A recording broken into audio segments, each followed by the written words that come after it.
noite, meus amigos. Que bom, estamos aqui reunidos outra vez para mais uma noite de estudos do livro Memórias de um Suicida.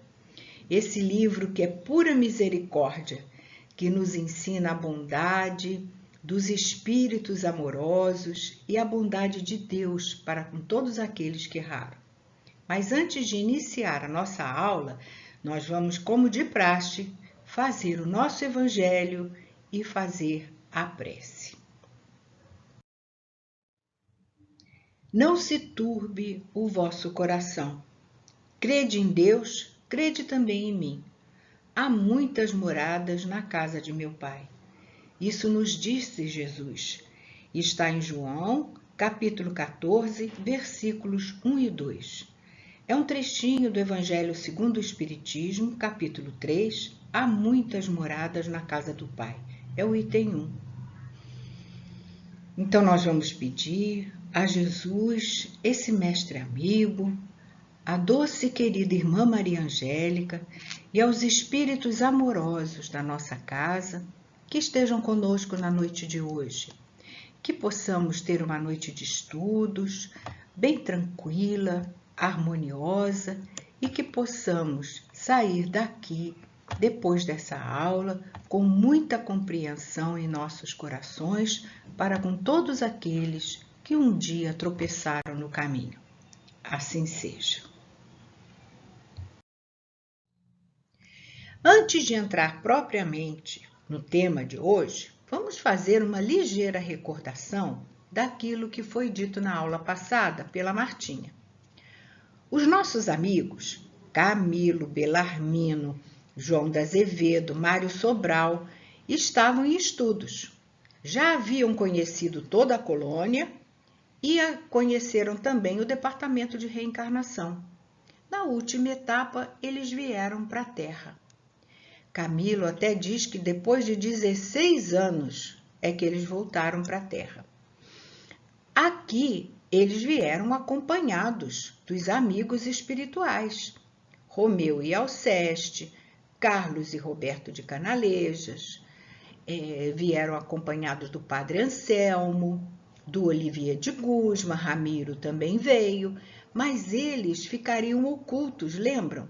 Para que os nossos amigos pudessem exercitar, usando o livre-arbítrio, a sua liberdade. Eles teriam que mostrar um pouquinho aquilo que aprenderam lá na colônia. Mas não ficariam sozinhos. Os amigos espirituais estariam ao lado dele.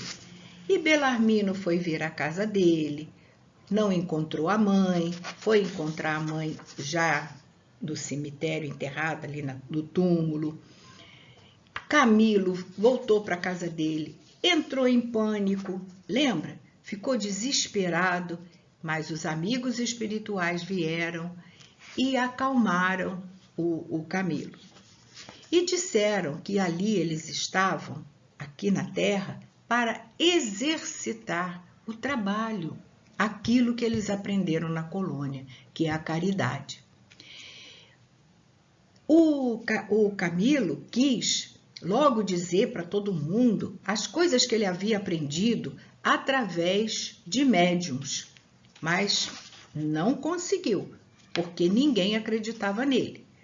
Até que um dia, aquele amigo deles, Fernando Lacerda, veio até aqui, pertinho deles, e confidenciou que não era dessa maneira que eles fariam o teste.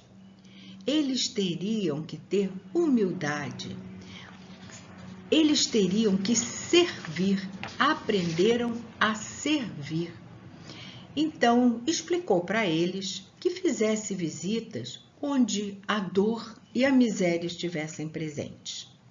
E eles foram para os hospitais, para as prisões.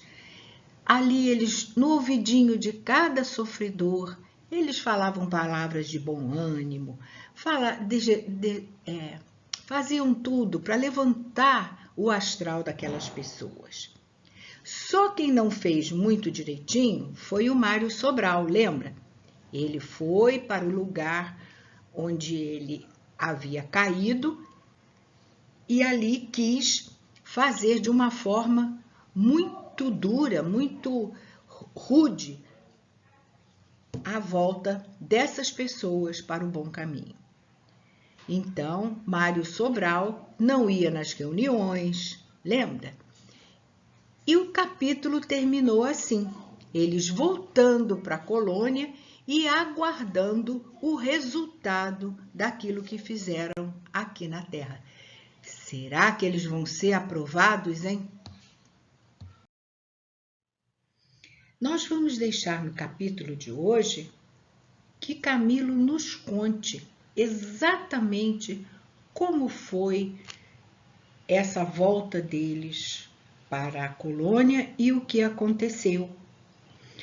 Porque Camilo falando, havia cerca de 2 meses que findara o nosso estágio nas camadas terrenas. O que aconteceria, né? Eles estavam numa expectativa muito grande, porque 2 meses e ainda não havia acontecido mais nada. Como nos conduzimos em liberdade? Será que a gente acertou, hein? Para onde iríamos agora? O que será de nós longe dos novos amigos? Os novos amigos, o Alceste, o Romeu, o Carlos, eles pensavam que fosse ficar longe desse pessoal todo. Reencarnaremos imediatamente? Ou ainda teremos mais coisas para aprender? Ainda teremos que ficar mais tempo estudando aqui? E assim, pensando e nessa expectativa, eles receberam uma visita. Olha quem veio! O Jerônimo veio se despedir, não só dos amigos, mas como também do Teócrito, dos amigos que ele fez no Hospital Maria de Nazaré. O Jerônimo veio acompanhado do irmão Ambrósio, a quem ele devia muito, né? E ele disse que seria encaminhado para o recolhimento para cuidar dos preparativos da próxima reencarnação. Depois de passar pelo hospital, ele foi visitar os amigos que ele fizera desde o vale, que foi o Camilo, né? O Belarmino, o João da Azevedo, o Mário Sobral, mas ele estava num estado de ânimo muito ruim, amargurado, abatido. Jerônimo estava muito triste. Ele não estava feliz por reencarnar, porque sabia que a sua reencarnação seria difícil. E aí o Camilo perguntou para ele: por que não retardas um pouco mais a volta ao Teatro dos Infortúnios, amigo Silveira? Por que você não fica um pouco mais aqui? Se prepara um pouco mais, já que você está tão abatido e está tão preocupado. Mas o Camilo continuando, o que me consta não é obrigatório em determinados casos, a gente pode retardar um pouquinho. Quanto a mim, eu dilatarei o mais possível a minha permanência aqui. E o Jerônimo respondeu para o Camilo: absolutamente, não convém aos meus interesses pessoais dilatar por mais tempo o cumprimento do dever. Jerônimo queria rapidamente sanar todas as dívidas que havia adquirido. Ele queria se reequilibrar para poder continuar a sua trajetória como espírito. Eu fui grandemente preparado por irmão Santarém e irmão Ambrósio para esse serviço que se impõe às minhas críticas necessidades do momento. Ele havia sido preparado, havia estudado. O irmão Ambrósio, então, havia sido um amigo muito grande do Jerônimo. Depois de muito ponderar, dizia Jerônimo, cheguei à conclusão de que devo realmente renovar a existência humana o quanto antes. Só poderei aplacar a minha consciência, disse Jerônimo para os amigos, se eu puder voltar ao mesmo local onde eu cometi todos aqueles erros. Quererás assim dizer que renascerás no porto mesmo? Indagamos todos em coro. Todos perguntaram, ficaram espantados. Será que você vai mesmo voltar para o porto, Jerônimo? E ele disse, serei novamente uma pessoa abastada. Cuidarei de capitais financeiros, meus como alheios. Enfrentarei segunda vez as risas tentações sopradas pelo orgulho, pelas vaidades e pelo egoísmo. Ou seja, o Jerônimo passaria pela mesma situação que tinha antes do suicídio, para ver se dessa vez ele conseguiria vencer. Ele conseguiria ficar mais humilde e não cometer os mesmos erros. E Jerônimo continuou, eu subirei no conceito dos meus semelhantes, considerar-me-ão uma personagem honrada e grada. Grada é importante, que está no topo de alguma coisa, né? E o Jerônimo, eu serei o mesmo, tal qual ontem o fui. Ele queria fazer a mesma trajetória para vencer e foi preparado para vencer. Estaria acompanhado dos seus mentores para vencer, porque ninguém vem para a derrota. Apenas, dizia Jerônimo, não mais me conhecerão sob o desonrado nome de Jerônimo de Araújo Silveira, porque outro receberei ao nascer, outro nome, né? A fim de acobertar-me da vergonha que me segue os passos. Outro nome, outra aparência física, para que ele pudesse começar de novo e não ser reconhecido pelas pessoas, não ficar constrangido pelas pessoas reconhecerem aquilo que ele havia feito. Mas olha só, ele vai enfrentar de novo a ruína financeira. Aí é que está a cruz do Jerônimo. Aí é que está o seu verdadeiro problema, a ruína financeira. Foi isso que fez com que Jerônimo cometesse o suicídio. E ele, de novo, enfrentaria a ruína financeira. Impressiona-me a tua argumentação, ó Jerônimo, disse o João de Azevedo. Porque, debaixo de um novo nome, com um novo corpo, você não será reconhecido, não passará vergonha, e ainda terás a bênção do esquecimento do passado. Vai fazer todas as suas coisas como se fosse a primeira vez e, mais fortalecido, você vai se reabilitar diante de Deus e da providência. Isso falou João de Azevedo, né?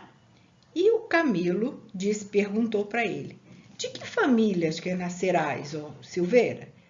Porque ainda no Porto tem algumas famílias abastadas. E o Jerônimo responde, ainda que o soubesse, eu não vô-lo poderia revelar, meu caro senhor Botelho. Ele não podia falar. Como é que ele ia falar de que família ele ia renascer? Por que ele não podia falar? Porque ele foi informado pelos tutores de que essa sutil realização se verifica no santuário de sigilos indevassáveis. Só depois, quando ele já estivesse ali no recolhimento, ele saberia de tudo. E o Jerônimo continua a falar com o Camilo. Segundo explicações de irmão Ambrósio, Saberemos, quando muito, apenas o local onde emigraremos, até que nos internemos no recolhimento, onde então tudo se delineará para nós. Mas o Camilo retruca. Todavia, eu assisti a certa entrevista de 2 reencarnantes do manicômio com seus futuros pais. Só que o Jerônimo diz, ali foi ensinamento e não curiosidade. E as revelações exigem sigilo até que possam ser reveladas na sua totalidade. Sim, falou o irmão Ambrósio, o Jerônimo tem razão. Quando é para estudo coletivo ou esclarecimentos pessoais que vão produzir efeitos salutares, é permitido, no plano espiritual, que vocês participem de algumas atividades. Mas para curiosidade, não pode, não é permitido, de jeito nenhum. E, ô Camilo, você está se referindo àquele acontecimento no posto de emergência? Vocês lembram, meus amigos, daquela nordestina, daquele casal de portugueses que eram encarnados, libertos pelo sono, eles foram até o plano espiritual participar de uma entrevista onde seriam convidados a serem pais dos pupilos do manicômio. Está lembrado que os nossos amigos assistiram a essa entrevista? E o Camilo estava achando que tinha assistido e que já sabia de tudo. E aí o irmão Ambrósio pergunta para ele, mas Camilo, quem são aquelas personagens? Você sabe o nome delas? Sabe. Você sabe onde realmente elas moram? A rua, o número da casa? Acho que não. Os portugueses moram numa ilha existente sob a bandeira portuguesa apenas. A nordestina mora numa certa localidade do imenso Nordeste brasileiro. Convenhamos, meu amigo, o segredo não foi revelado. Não é verdade? E aí, o Camilo se cala depois daquele aparte do irmão Ambrósio. E o Belarmino então pergunta para Jerônimo, e você tem confiança na vitória da reabilitação? Você vai reencarnar e está preparado e convicto da sua vitória? Ao que Jerônimo responde, sinceramente, eu tenho certeza da minha vitória. Apesar de me sentir compungido à ideia de reproduzir, ato por ato, com circunstâncias agravantes, a existência em que fracassei. Eu sei, Camilo e Belarmino, que tudo será mais difícil, mas eu conto com a ajuda dos amigos espirituais e conto também com tudo aquilo que eu aprendi. Eu preciso tirar e reparar a desgraça que eu causei para minha família, a falência a qual levei algumas outras famílias, reduzir pais de família à miséria. Isso tudo precisa ser reparado, precisa ser arrumado. E todas essas coisas pesam muito na minha consciência. Essa consciência hoje acordada pelo arrependimento. Ó, Belarmino, eu preciso reencarnar para poder arrumar isso tudo que eu deixei desarrumado. E Jerônimo continuou contando para os amigos como seria a vida dele aqui na Terra. Ele não mais teria filhos junto a ele. Ele não teria filhos dele. E contou também da promessa que ele fez a Maria de Nazaré. Ele havia deixado a Zulmira e os filhos dele numa situação desastrosa aqui na Terra. E isso o incomodava muito. Mas ele prometeu a Maria de Nazaré que iria ressarcir esses débitos cuidando de outras crianças. Ele prometeu envidar todos os esforços, quando estivesse aqui na Terra, no sentido de amparar crianças órfãs, levantar de qualquer modo abrigos que agasalhem a infância. Ele havia prometido proteger as crianças desamparadas. Tornar-me o zelador dos pobrezinhos, como o seria de filhos por mim gerados. E o Camilo ainda disse para ele: ai, Jerônimo, tomara que você consiga isso enquanto você estiver naquele apogeu, enquanto você não tiver chegado para você a sua ruína financeira. Enquanto você estiver abastado, que você consiga então levantar orfanatos para proteger essas crianças.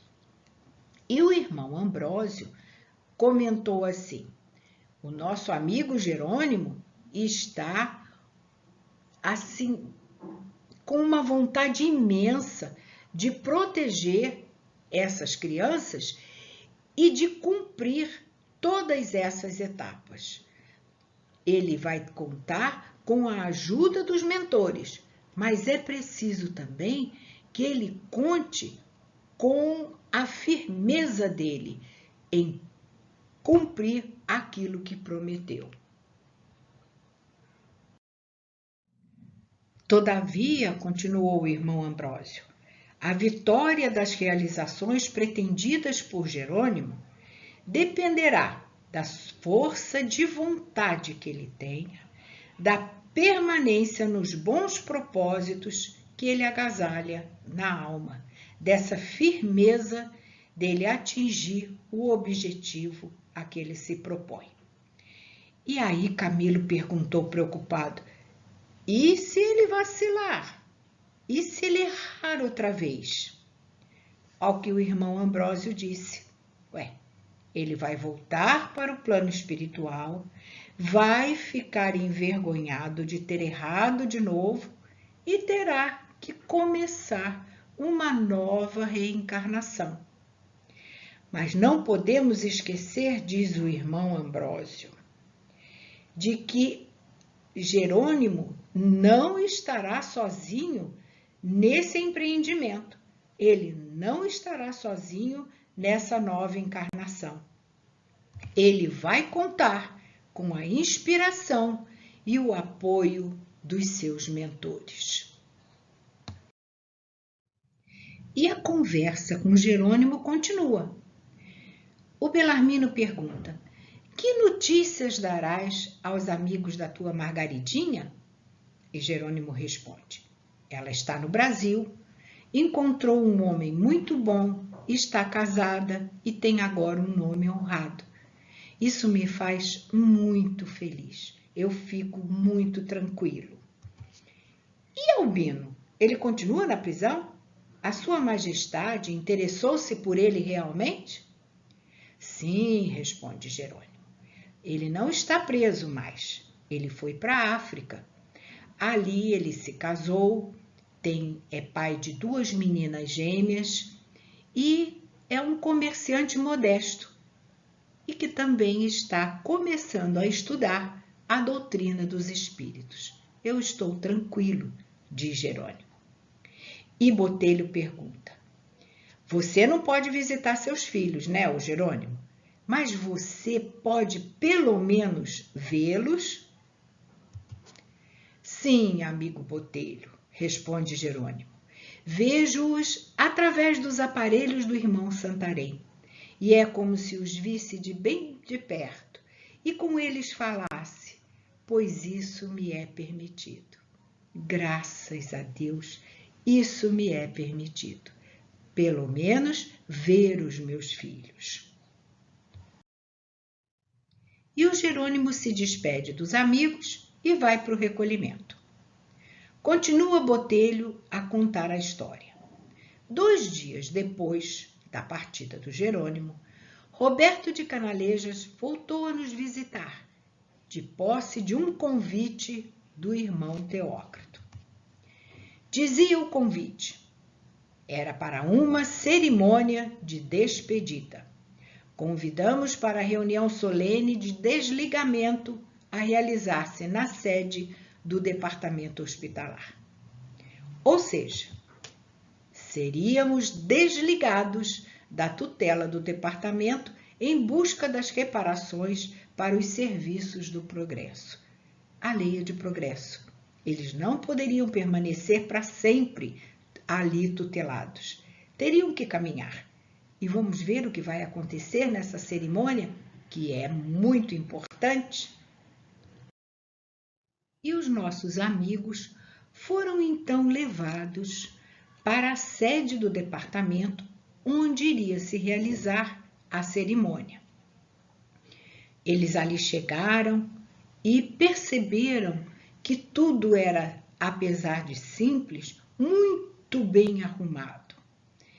Os lugares reservados às sessões eram rigorosamente separados por linhas divisórias, tornando-se as arquibancadas ou tribunas como grandes camarotes destinados a classes sociais diferentes. E a tribuna do Teócrito ficava mais à frente. Eles eram separados por uma linha divisória. Só que o Camilo achou que fez a comparação, né, como se fossem camarotes destinados a classes sociais diferentes. Mas nós vamos ver que lá essa separação é feita com outros requisitos. Ali, a assistência não era dividida por nível social, e sim de acordo com a condição moral e vibratória de cada assistente. Vocês podem ver que o isolamento e o manicômio ficavam separados dos outros assistentes. E o irmão Teócrito e os responsáveis pelas inúmeras dependências do departamento hospitalar ficavam no púlpito maior, lá todos juntos. E o irmão Teócrito é que faria o discurso da noite.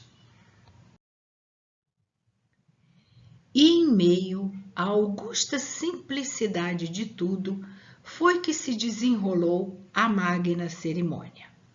Falou Teócrito: nós vos saudamos, diletos pupilos, caros irmãos em Jesus Cristo, e é em seu nome excelso que vos desejamos a gloriosa conquista da paz. E aí aconteceu um fato curioso.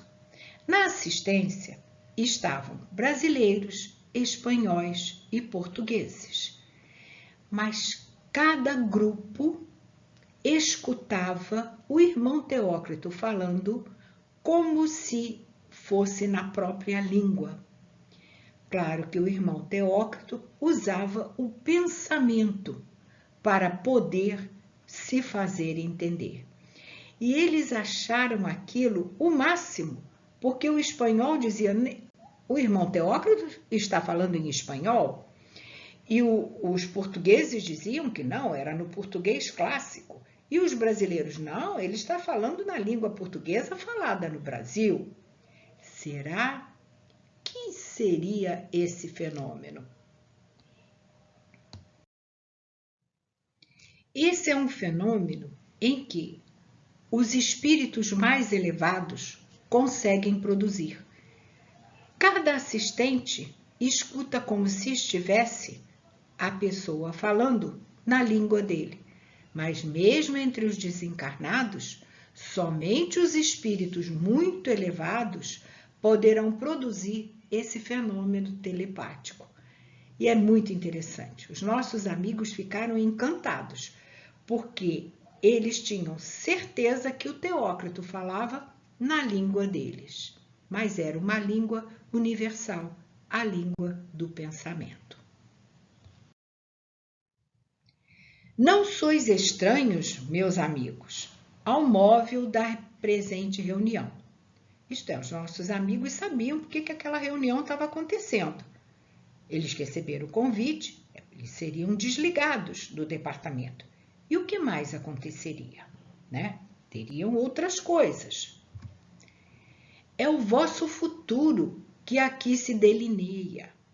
O destino que vos aguarda, que será concertado em programação, que devereis não apenas conhecer, mas, acima de tudo, estabelecer e aprovar. Os nossos amigos estavam ali para serem desligados do hospital, do departamento hospitalar, e eles iriam então reencarnar. E iriam conhecer, estabelecer e aprovar as etapas daquela programação. Os que pudessem, porque nós sabemos que os do manicômio reencarnam compulsoriamente. Eles não participam de todas as etapas. E Teócrito continuou falando, esclarecendo os nossos amigos. Diz Teócrito: desde o dia em que os umbrais desta colônia correcional se descerraram por ordens do alto, a fim de vos recebermos e hospedarmos, tendes vivido aqui entre as alternativas de um hospital-presídio. Eles não podiam sair, eles estavam presos e tiveram que cumprir todas as etapas determinadas pelo alto. A partir deste momento, diz Teócrito, os mesmos portões que se fecharam sobre vós descerram-se agora, permitindo-vos liberdade. Nossa, os nossos amigos ficaram com a respiração suspensa. O que será que vai acontecer daqui para frente? De agora em diante, continua Teócrito, novas tentativas se impõem no vosso trajeto, novos afazeres e condições de vida. Coisas novas, eles teriam que caminhar, mas uma coisa eles agora já tinham convicção. Diz Teócrito, jamais haveis de morrer. Isso vocês já sabem, isso vocês já têm convictos dentro da própria alma. São imortais. E o vosso suicídio? Para que vos aproveitou? O que vocês aprenderam depois disso? Bom, apenas para a vós próprios demonstrar o grau da ignorância e da inferioridade em que elaboráveis. Eles não conheciam a vida futura, eles não sabiam do que iam passar depois que cometeram o ato do suicídio. E só serviu para aumentar o sofrimento deles, e muito. E agora eles sabiam que seria tudo mais suave se eles se acomodassem aos impositivos da lei. E o irmão Teócrito continua: que vos sirva a amarga lição da experiência, meus amigos. Que tudo que vocês passaram, vocês não esqueçam. Vocês precisam e agora já obedecem à lei. Que isso vos sirva de lição, porque é muito amarga a experiência. Que as lágrimas vertidas por vossas almas, inconsoláveis em presença da realidade que vindes contemplando, se perpetuem nos refolhos das vossas consciências, como uma salutar advertência para os dias por vindouros. Que eles possam ter isso até como um acesso para lembrar de tudo que eles passaram depois do ato do suicídio.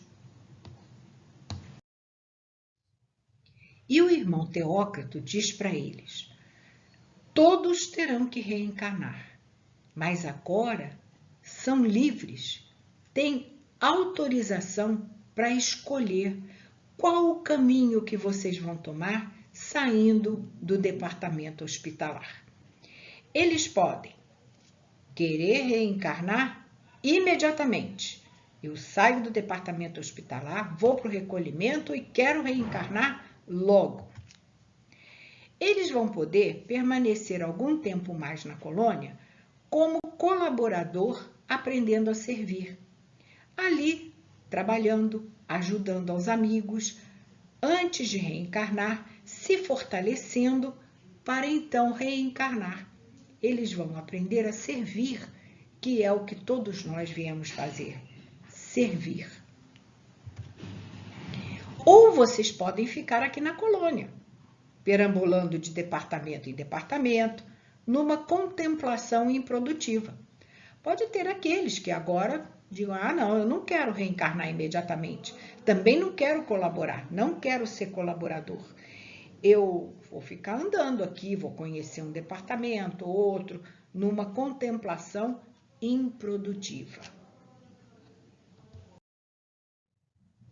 Vocês poderão ainda escolher ficar entre o invisível inferior e a terra, arriscando-se a perigosas tentações, inativos, ociosos, a exercerem a mendicância do astral sem algo de meritório praticar.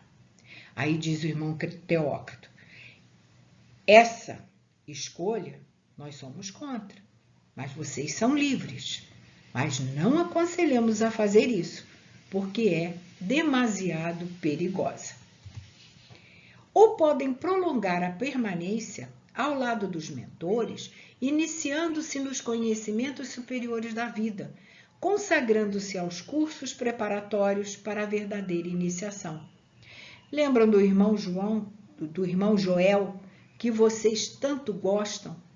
Ele, apesar do ato praticado, ele aqui dedicou um grande amor a todos os que sofreram e está aqui fazendo estudos para as próximas encarnações. E o que vai determinar a escolha de cada um? O que vai determinar que vocês façam a escolha de uma dessas 5 alternativas que colocamos para vocês? É a consciência. É a consciência de cada um que vai determinar em qual das 5 alternativas vocês se colocarão.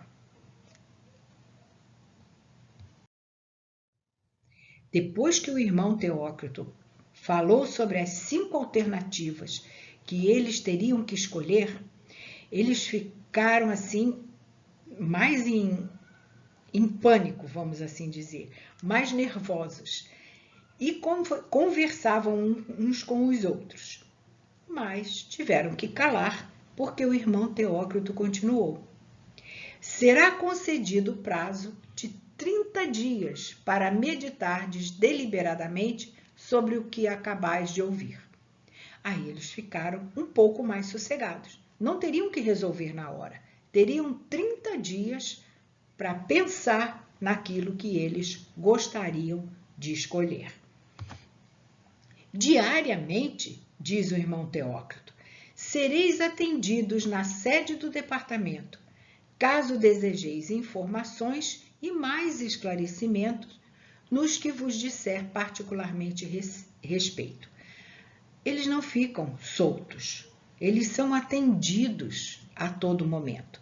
Então, todas as dúvidas que eles tivessem poderiam ser tiradas durante esse prazo de 30 dias.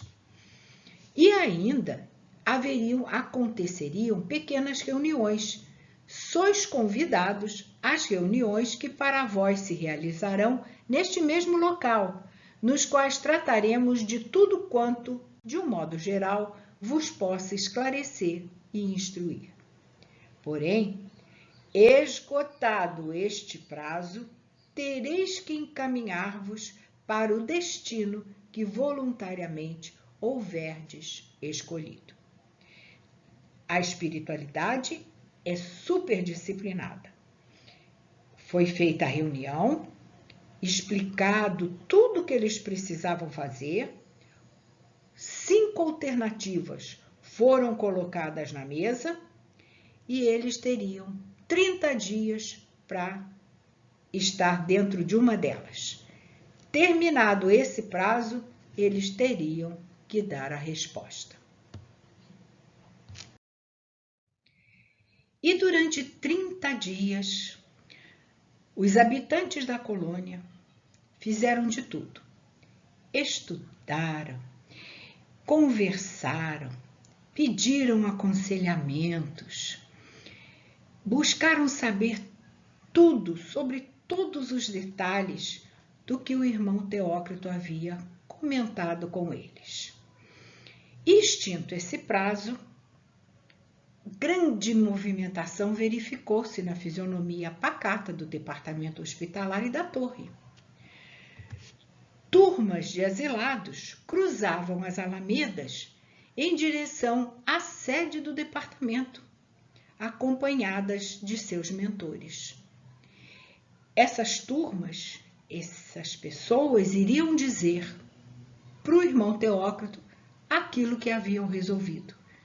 Em qual das 5 alternativas eles se colocaram. E quem será que havia escolhido a reencarnação imediata? Agenor Penalva, o suicida obsessor. Jerônimo de Araújo, Mário Sobral e outros suicidas obsessores da torre e do manicômio. Por que será que eles escolheram essa reencarnação imediata? Qual o motivo? Bem, o motivo eram os grandes incômodos causados pelos remorsos, as angustiosas perspectivas do passado, que obsidiavam suas mentes em flagelações insuportáveis, incapacitando-os para outra qualquer tentativa a não ser essa reencarnação rápida.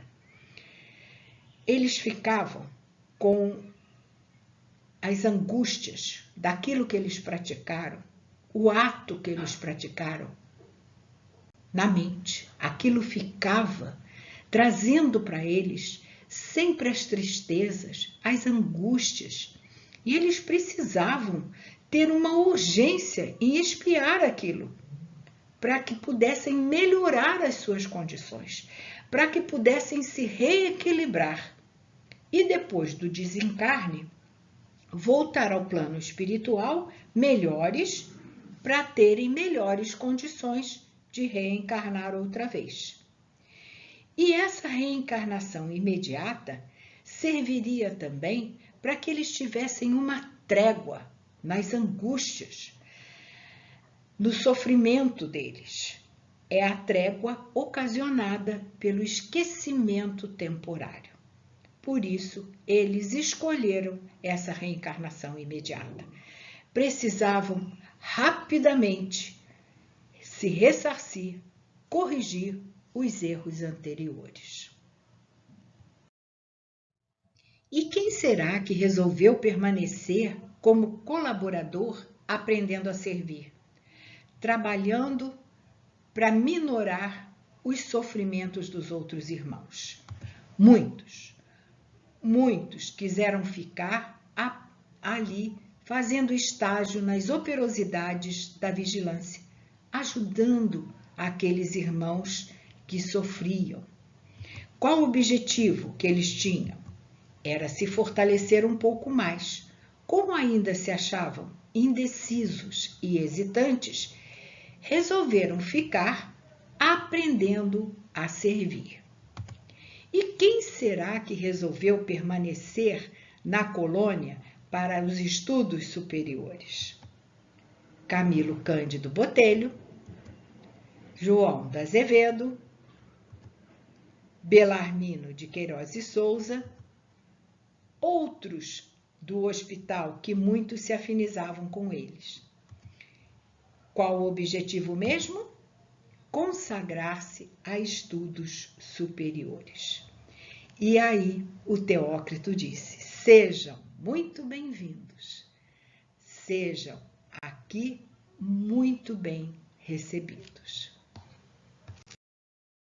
E como Teócrito havia dito para eles, sejam bem-vindos, isso significava que não tinham que esperar mais.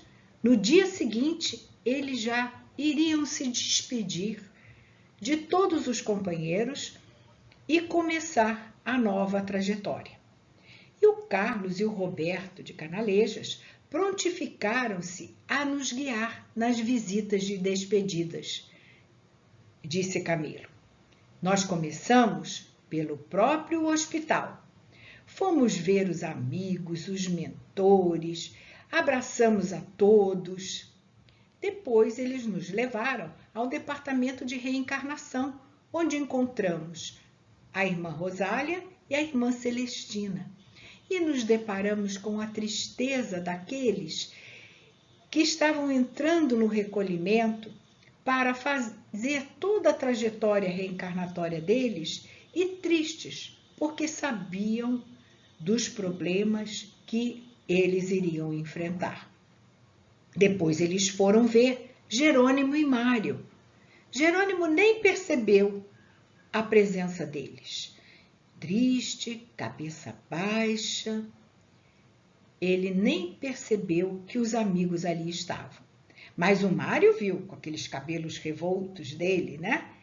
E eles choraram muito, porque na hora do adeus, o Mário levantou o bracinho sem as mãos. E nós sabíamos que essa foi a escolha do Mário. Essa foi a escolha que ele fez para se ressarcir de todos os seus erros. E assim, meus irmãos, estava traçado o caminho para cada um dos nossos amigos. Cada um tomaria um novo rumo na sua trajetória, a fim de melhorar as condições e poder reencarnar e apagar os erros que eles cometeram. Uns reencarnariam logo, né? Outros ficariam como colaboradores e outros ficariam na colônia estudando. E ao entardecer do dia seguinte, diz Camilo, deixamos o departamento hospitalar. Um veículo modesto veio buscar-nos. Tomamos um lugar confortados pela presença de Romeu e Alceste, que nos deveriam acompanhar ao novo domicílio. A paisagem se coloria de formosos tons de madrepérola. Flores surgiam à beira das estradas, caprichosamente cuidadas. Meninos, nós precisamos ver que eles, a partir de agora, já passaram a ver tudo colorido. Lembra que eles diziam que era tudo numa neblina, tudo triste, tudo acinzentado? E a partir de agora, eles estavam vendo tudo colorido. Um novo caminho se abria para Camilo, João de Azevedo e Belarmino. E de repente, diz Camilo, os primeiros casarios de magnificente metrópole hindu apareceram aos nossos olhos surpreendidos que julgavam sonhar. Meu Deus, quando eles viram aquela metrópole, aquela cidade para o qual eles se dirigiam, eles ficaram maravilhados. E eles julgavam estar sonhando. De tão lindo era tudo que eles viam agora. E aí, Camilo e seus amigos disseram numa só voz, louvado seja Deus! Era, pois, verdade que havíamos progredido. E com um coração repleto de gratidão, nossos amigos, juntamente conosco, fizeram então um hino de louvor à nossa querida Mãe de Jesus. Doce Maria, suave lírio de luz, vem ouvir nossa prece, perfumar nossa messe, doce Mãe de Jesus. Venha, Maria, socorrer os que sofrem, peregrinos da dor, suplicando o seu amor. Doce Maria, cheia de graça, vem ouvir este hino, amparando os enfermos com seu manto divino. E nós, como os nossos irmãos, muito gratos, pedimos licença para podermos encerrar a aula de hoje. Muito agradecidos à Mãe de Jesus, a Jesus nosso Mestre e à espiritualidade amiga, a querida irmã Maria Angélica, tão presente em nossas vidas. Assim seja. E assim, meus queridos, não deixem de assistir à próxima aula, leiam os capítulos que são lindos, é o capítulo 16, A Mansão da Esperança, e o capítulo 17, Vinde a mim. Não deixem de ler esses dois capítulos, vai facilitar demais a compreensão da aula. E vamos lá? Nós esperamos vocês no chat. Um beijo para todos e muito obrigada, e que nós todos sejamos acompanhados de Jesus, nosso Mestre, e da Irmã Maria Angélica.